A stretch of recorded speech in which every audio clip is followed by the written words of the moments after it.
Selamat datang di podcast Ceria, cerita pajak PMA 5. Assalamualaikum warahmatullahi wabarakatuh. Halo kawan pajak semua, senang sekali bertemu kembali dengan kawan pajak semua dalam acara podcast Ceria PMA 5. Bersama saya Ahmad, penyuluh pajak ahli pertama KTP PMA 5. Kali ini kita akan membahas tentang 3 hal penting, yaitu pertama tentang bea materai. Kemudian ada yang baru mengenai bea materai ini, yaitu materai elektronik. Kemudian pembahasan kita yang ketiga adalah mengenai pemungut materai. Tentunya saya tidak sendirian pajak, saya ditemani oleh rekan saya Bu Ani selaku penyuluh pajak di KTP PMA 5. Silakan Bu Ani memperkenalkan diri. Baik, terima kasih Mas Romad. Halo kawan pajak, saya Ani Mutia, biasa dipanggil Ani, penyuluh pajak ahli muda di KPP PMA 5. Senang sekali bisa bertemu kembali dengan kawan pajak di sesi podcast kali ini. Iya, senang sekali ya kita bisa bertemu dengan teman kawan pajak sekalian untuk sharing informasi dan pengetahuan kali ini tentang bea materai ya. Sebelum kita lanjutkan, jangan lupa untuk like, share, dan subscribe channel PMA 5. Oke Bu Ani, gini Bu, istilahnya itu bea materai itu kan bisa diistilahkan pajak yang paling dekat dengan masyarakat ya. Saya dari kecil, dari SD sudah mengenal itu materai itu, mau tanda tangan apa itu biasanya orang tua tempel materai. Nah, ini sepertinya ada perubahan mendasar ya. Sepertinya terbit Undang-Undang Nomor 10 tahun 2020 Bu ya, tentang bea materai. Apa sih yang baru di undang-undang ini? Mungkin bisa dijelaskan. Baik Mas Romad, jadi pemerintah telah mengundangkan Undang-Undang Nomor 10 tahun 2020 mengenai bea materai. Nah, di undang-undang tersebut ada beberapa poin pembaharuan yang memperbaiki penambahan dari undang-undang yang lama. Jadi diantaranya adalah mengenai perluasan mengenai dokumen yang menjadi objek bea materai. Kemudian ini Bu, saya mendengar itu ada istilah dokumen elektronik. Sekarang kan ya memang perkembangan zaman. Kalau dulu mungkin kita hanya mengenal dokumen itu bentuk kertas, tapi sekarang ada dokumen elektronik. Apakah ini masuk dalam cakupan undang-undang ini Bu, mungkin atau terus bagaimana? Seperti itu bisa dijelaskan. Ya, jadi poin yang lumayan penting ya, yang sebagian besar baru di Undang-Undang Nomor 10 tahun 2020 ini adalah tadi sudah saya sampaikan di depan mengenai perluasan mengenai objek bea materai, yaitu dokumen berbentuk elektronik. Gitu. Jadi tadinya di Undang-Undang lama dokumen yang menjadi objek bea materai adalah objek yang berbentuk kertas. Nah sekarang di Undang-Undang baru ditambah lagi dengan adanya dokumen yang berbentuk elektronik. Jadi sekarang ada dokumen elektronik pun karena bea materai. Ya, Nah, bicara tentang dokumen, namanya dokumen itu kan luas Bu ya, bisa apa saja. Mungkin secara kertas bisa itu disebut dokumen. Itu mungkin apa sih, atau dokumen yang dimaksud yang seperti apa yang tentang bea materai itu? Oke. Jadi definisi dokumen menurut Undang-Undang Bea Materai adalah sesuatu yang ditulis atau tulisan baik dalam bentuk cetakan atau tulisan tangan yang menjadi atau yang dapat dipakai sebagai alat bukti di pengadilan atau sebagai alat bukti selain di pengadilan yang tentunya nanti akan ada aturan-aturan selanjutnya. Kira-kira dokumen yang terutang bea materai itu apa saja Bu mungkin? Soalnya luas banget, jangan nanti parti saya itu termasuk bea materai, parti saya gitu.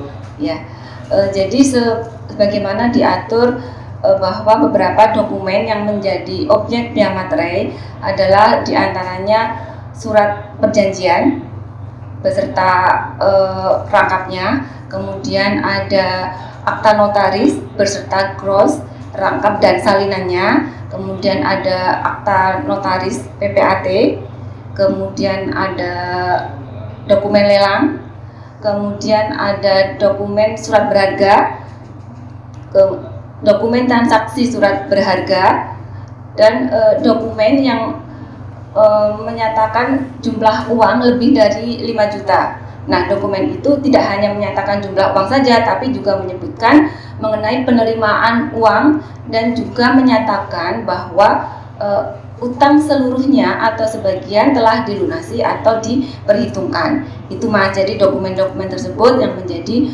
objek via materai. Jadi ya walaupun positif tapi cukup banyak ya, banyak sekali ya. Mungkin akan lebih mudah kalau mungkin saya bertanya sebaliknya. Ada nggak ada dokumen yang tidak kena biaya materai? Mungkin lebih mudah seperti itu ya.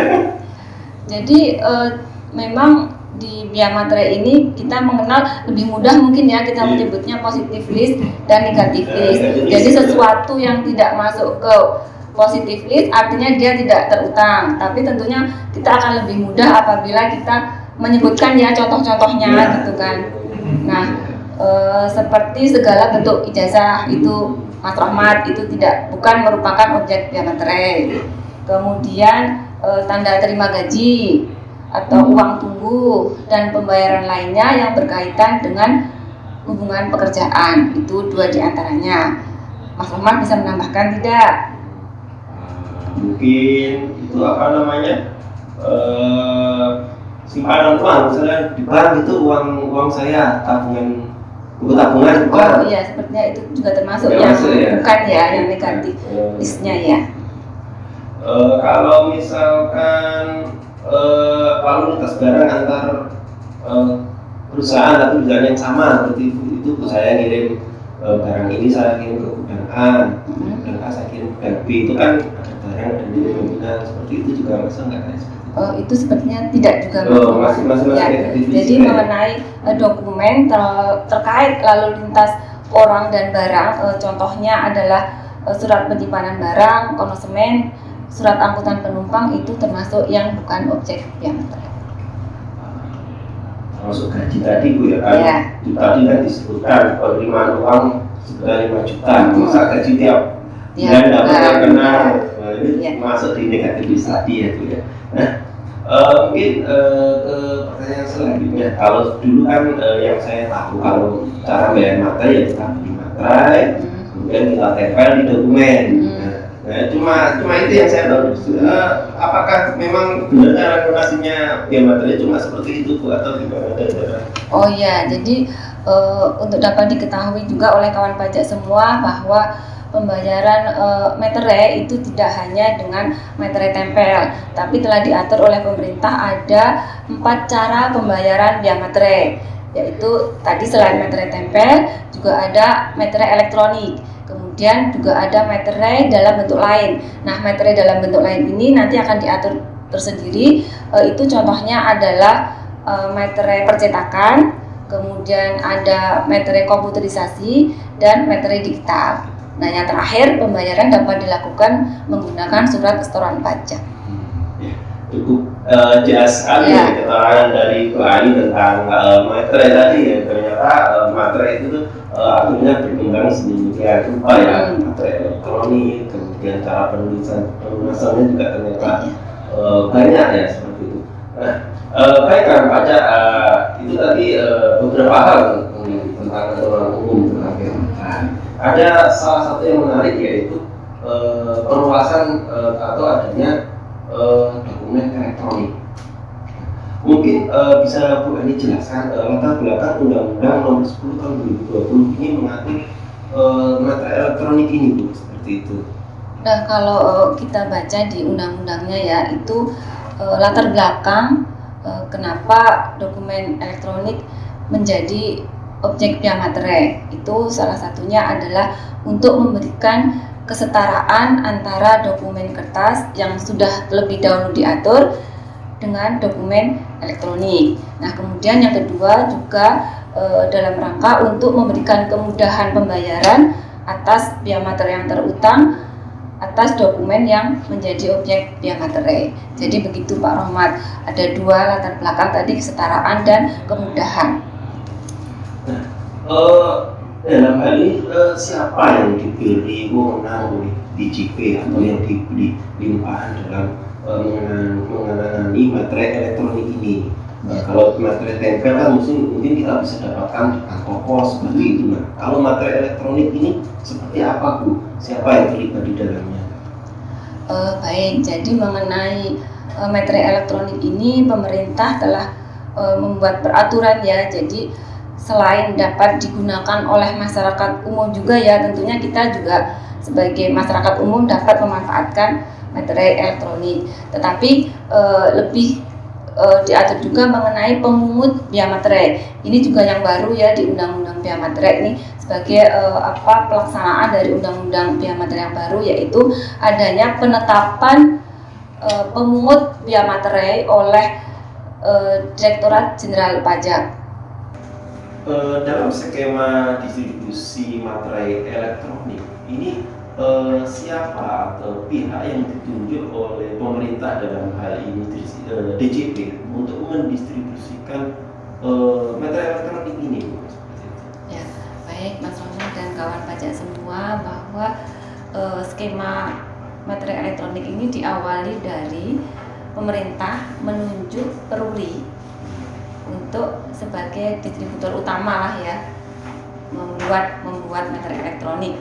Nah, kemudian selanjutnya Peruri nanti akan mendistribusikan materai elektronik kepada distributor gitu. Nah, nanti dari distributor baru ke retailer dan selanjutnya gitu, Mas. Nah, distributor, ini kata-kata menarik sekali. Distributor ini distributor itu ditunjuk oleh Peruri. Nah, seperti itu, Bu ya. Ini mungkin suatu hal yang baru. Kemudian syarat untuk menjadi distributor itu apa? Mestinya ada ketentuan dan syarat yang berlaku kan untuk menjadi distributor. Ya. Untuk menjadi distributor kan tidak semua wajib pajak bisa ya. Tentunya ada kriteria atau kualifikasi yang harus dipenuhi agar dapat menjadi distributor. Nah, kualifikasi itu diantaranya adalah: 1, wajib pajak tersebut telah melaporkan SPT tahunan PPh Badan untuk 2 tahun pajak terakhir. Selain itu juga sudah melaporkan SPT masa PPN untuk 3 masa pajak terakhir yang sudah menjadi kewajibannya. Nah, kemudian yang kedua adalah wajib pajak tersebut tidak mempunyai utang pajak. Yang ketiga, wajib pajak tersebut tidak sedang dalam proses penanganan tindak pidana di bidang perpajakan atau tindak pidana di bidang pencucian uang yang tindak pidana asalnya adalah tindak pidana di bidang perpajakan. Jadi ada 2 ya, bidang perpajakan dan pencucian uang.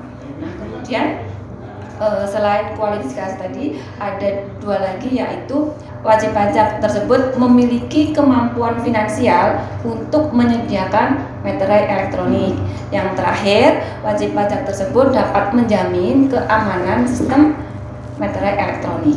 Itu ada. Setelah misalkan kita memenuhi syarat itu, kemudian kita ingin juga ketika ingin menjadi distributor kan kita harus tahu tugas distributor itu apa, seperti itu. Ya, sebenarnya tidak banyak ya Mas. Tugas distributor itu hanya 1, setelah dia mendapatkan dari Peruri, distributor tersebut wajib mendistribusikan materai elektronik kepada pemungut biaya materai. Yang kedua, juga mendistribusikan kepada pengecer atau kepada masyarakat umum dengan nilai yang sama dengan nilai yang tertera dalam materai elektronik.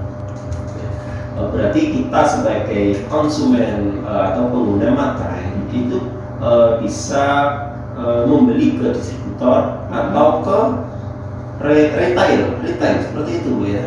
Kalau kita masyarakat umum ya, itu lebih membelinya ke retailer. Ya, karena kita sudah yang consumer akhir ya, end user. Retail ini membeli dari distributor seperti itu, Bu ya. Oke. Kalau mungkin bisa dijelaskan, Bu, retail ini seperti apa? Mungkin bisa lebih detail lagi. Nah, retailer ini nanti dia membeli ke distributor dengan harga jual yang sama dengan nilai yang tertera di materai elektronik. Jadi kalau 10.000 Jadi dia membelinya juga 10.000 dari distributor. Tapi ketika retailer menjual ke masyarakat umum itu dapat menggunakan harga jual yang tidak sama dengan harga yang tertera di meterai elektronik. Berarti ketika masyarakat umum menghasilkan suatu dokumen elektronik di mana itu wajib dibukukan meterai elektronik, masyarakat umum bisa membeli lewat retail, tetapi harganya sendiri mungkin bisa lebih tinggi dari nilai materai itu. Seperti itu Bu ya. Terima kasih, informasinya sangat berguna. Kemudian kita mungkin beranjak lagi ke hal yang tadi mungkin disinggung, yaitu tentang pemungut biaya materai. Tadi juga disinggung tentang dokumen-dokumen yang wajib dibukukan biaya materai. Nah, tentang pemungut biaya materai sendiri ada nggak perbedaan atau dokumen apa saja sih yang wajib dilakukan pemungutan biaya materai ini seperti itu? Apakah sama dengan yang tadi atau ada persempitan? Ya, tadi kan di awal sudah kita sebutkan ya, dokumen-dokumen yang menjadi atau yang merupakan objek biaya materai itu tidak semuanya pemungutannya bisa menggunakan meterai elektronik. Jadi hanya ada beberapa dokumen ya Mas Romat dan kawan pajak yang pemungutannya dapat menggunakan materai elektronik atau disebut sebagai objek pemungutan atau dokumen tertentu. Nah, itu ada empat dokumen. Ada 4 dokumen, yaitu 1 surat berharga berupa cek dan bilet giro. Kemudian yang kedua adalah dokumen transaksi surat berharga, termasuk dokumen transaksi kontrak berjangka dengan nama dan dalam bentuk apapun. Nah, yang ketiga adalah surat keterangan, surat pernyataan atau surat lainnya yang sejenis. Nah, yang keempat adalah dokumen yang menyatakan jumlah nilai uang lebih dari 5 juta yang menyebutkan penerimaan uang atau menyatakan bahwa utang sebagian atau seluruhnya telah dilunasi atau diperhitungkan. Itu jadi ada 4 dokumen yang menjadi dokumen tertentu melalui pemungutan. Ya, mungkin kan pajak mungkin agak bingung tentang pemungutan ini kan pajak. Mungkin kita refresh kembali. Jadi tentang pemungut biaya materai ini diatur dalam pasal 10 ayat 1 Undang-Undang Biaya Materai, di mana bunyinya adalah pemungutan biaya materai yang terutang atas dokumen sebagaimana dimaksud pasal 3 ayat 2 dapat dilakukan oleh pemungut biaya materai. Nah, jadi dalam topik pembahasan kita, pertama tadi kita uraikan tentang aturan biaya materai secara umum, kemudian kita melangkah ke materai elektronik. Nah, sekarang kita menginjak ke pemungut materai. Tadi dijelaskan oleh Bu Ani bahwa dokumen-dokumen tertentu saja yang masuk dalam pemungut materai, dalam pemungutan biaya materai, dalam objek pemungutan biaya materai ini. Nah, kemudian mungkin yang perlu saya tanyakan, bagaimana mekanisme sehingga wajib pajak itu dapat menjadi pemungut biaya materai seperti itu? Ya, baik Mas Roman dan kawan pajak semuanya, bahwa Direktorat Jenderal Pajak menetapkan wajib pajak penerbit surat berharga berupa cek dan bilet giro, dan juga penerbit wajib pajak yang menerbitkan lebih dari 1.000 dokumen dalam 1 bulan. Nah, itu nanti yang akan ditetapkan sebagai pemungut biaya materai oleh Direktorat Jenderal Pajak. Jadi ada 1 adalah penerbit surat berharga tanpa ada itu ya Mas Romat ya, nilai limitatif gitu ya, nggak ada. Nah, yang kedua adalah wajib pajak yang menerbitkan dokumen lebih dari 1.000 dalam 1 bulan. Nah, misalkan nih ada wajib pajak kita yang mungkin sudah menerbitkan lebih dari 1.000 dokumen. Nah, pemungut ini kan ditunjuk oleh Direktorat Jenderal Pajak. Nah, dia belum ditunjuk sebagai pemungut. Nah, bagaimana itu, Bu? Nah, jadi apabila ada wajib pajak yang sudah merasa memenuhi kriteria tadi untuk ditetapkan sebagai pemungut oleh DJP, tapi belum ditetapkan oleh DJP, nah wajib pajak tersebut dapat melakukan atau menyampaikan pemberitahuan kepada Direktorat Jenderal Pajak melalui surat pemberitahuan ya bahwa untuk ditetapkan sebagai pemungut bea materai. Tuh, jadi bisa mengajukan pemberitahuan begitu ya. Tidak hanya menunggu ditetapkan, tapi boleh mengajukan pemberitahuan. Nah, misalkan pun ternyata ditunjuk sebagai pemungut, akhirnya ditunjuk sebagai pemungut. Apakah selamanya menjadi pemungut Bu? Seperti itu, pemungut bea materai atau ada kemungkinan lain? Oke, baik. Tadi kan disebutkan bahwa salah satu kriteria yang dapat menjadi pemungut adalah wajib pajak yang menerbitkan 1000 dokumen dalam 1 bulan. Nah, tentunya ada kalanya transaksi tidak mencapai 100 dokumen. Nah, apabila wajib pajak tersebut yang telah ditetapkan sebagai pemungut bea materai dalam 3 bulan berturut-turut tidak memenuhi angka 100 dokumen per bulan. Nah, itu nanti 1000 dokumen per bulan, maka akan dicabut penetapannya sebagai pemungut bea materai. Seperti itu. Ya. Jadi ada kemungkinan misalkan kita kurang dari 1000, mungkin ada kemungkinan kita juga dicabut sebagai pemungut bea materai tadi, seperti itu. Kalau 3 bulan berturut-turut ya Mas, 3 bulan berturut-turut. Nah, kewajiban dari pemungut itu sendiri seperti apa? Nah, kewajiban pemungut itu sama ya seperti kewajiban wajib pajak pada umumnya, yaitu satu, melakukan pemungutan, karena ini kan pemungut, jadi melakukan pemungutan. Setelah dia melakukan pemungutan, tentunya hasil pemungutan itu harus disetorkan. Nah, setelah disetorkan ada lagi kewajiban yang terakhir, yaitu melakukan pelaporan.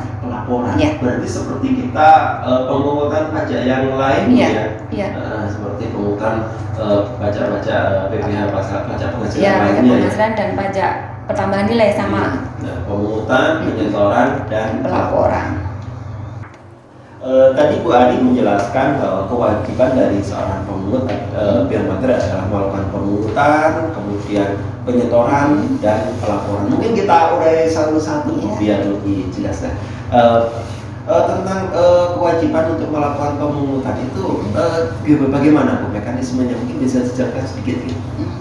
Jadi tadi kan ada 4 yang Mas, yang termasuk dokumen tertentu. Jadi untuk tata cara pemungutannya, untuk dokumen surat berharga berupa cek dan bilet giro, itu cara pemungutannya dengan cara menghubungkan meterai percetakan melalui pembuat meterai. Jadi kalau cek dan giro itu melalui meterai percetakan. Kemudian untuk yang 3 dokumen lainnya itu adalah dengan cara membubuhkan meterai elektronik pada dokumen. Nah, kemudian untuk penyetorannya sendiri apakah sama dengan SPT yang lain, harus melakukan penyetoran melalui membuat billing terlebih dahulu seperti itu? Ya, sama. Sama ya, cara penyetorannya adalah menggunakan surat setoran pajak, tentunya sebelumnya dengan membuat kode billing dan baru nanti melakukan pembayaran ke bank gitu kan. Kemudian mungkin yang terakhir ada pelaporannya. Pelaporannya sendiri apakah sama dengan SPT masa yang lainnya seperti itu? Jadi untuk pelaporannya sama ya dengan pajak penghasilan dan pajak pertambahan nilai, yaitu pemungut bea materai harus melaporkan melalui SPT masa bea materai, tentunya dengan menggunakan aplikasi yang telah disediakan oleh Direktorat Jenderal Pajak. Dan pelaporannya juga sama ya Mas, itu adalah tanggal 20, paling lambat tanggal 20 bulan berikutnya. Nah, apabila dalam suatu masa itu tidak ada dokumen yang dipungut, itu pemungut bea materai tetap wajib melakukan pelaporan SPT masa bea materai. Ini mungkin bedanya dengan SPT masa yang lain ya, tetap wajib lapor walaupun tidak ada dokumen yang dipungut. Nah, misalkan pun kita sudah membuat SPT kemudian sudah lapor dan ternyata terjadi kesalahan, bisakah kita membutuhkan SPT seperti pada SPT masa yang lain? Bisa. Jadi apabila SPT yang telah dilaporkan mengandung kesalahan, baik kesalahan tulis maupun kesalahan hitung, atau ada surat berharga berupa cek atau giro yang telah dipungut bea materainya tapi tidak jadi digunakan, itu dapat dibetulkan. Oke. Ya, Ya kawan pajak semua jelas sekali dari penjelasan dari Bu Adi narasumber kita hari ini tentang biaya materai. Kita sudah membahas banyak hal tentang biaya materai, kemudian tentang materai elektronik dan pemungut materai. Nah ini kita sudah di penghujung acara gitu ya. Mungkin ada yang closing statement yang ingin disampaikan ke kawan pajak semua. Ya, jadi baik kawan pajak semuanya, ini khususnya ya untuk yang baru adalah sebagai pemungut biaya materai. Jadi tadi sudah kami sampaikan kewajiban sebagai pemungut adalah melakukan pemungutan, kemudian penyetoran dan pelaporan. Nah, tentunya ini harus menjadi perhatian bagi kawan pajak yang telah ditetapkan sebagai pemungut biaya materai. Dan bagi kawan pajak yang sudah merasa memiliki kemampuan ya atau memenuhi kriteria sebagai pemungut tapi belum dilakukan penetapan oleh Direktorat Jenderal Pajak, kawan pajak dapat menyampaikan pemberitahuan kepada Direktorat Jenderal Pajak untuk dapat ditetapkan sebagai pemungut biaya materai. Terima kasih Bu Ani atas sharing informasi, sharing pengetahuannya hari ini. Baik kawan pajak, kita sudah berada di ujung sesi hari ini podcast Ceria PMA 5. Mohon maaf apabila ada salah kata dari kami. Saya Rahmat Dan saya Ani. mohon undur diri. Sampai jumpa lagi.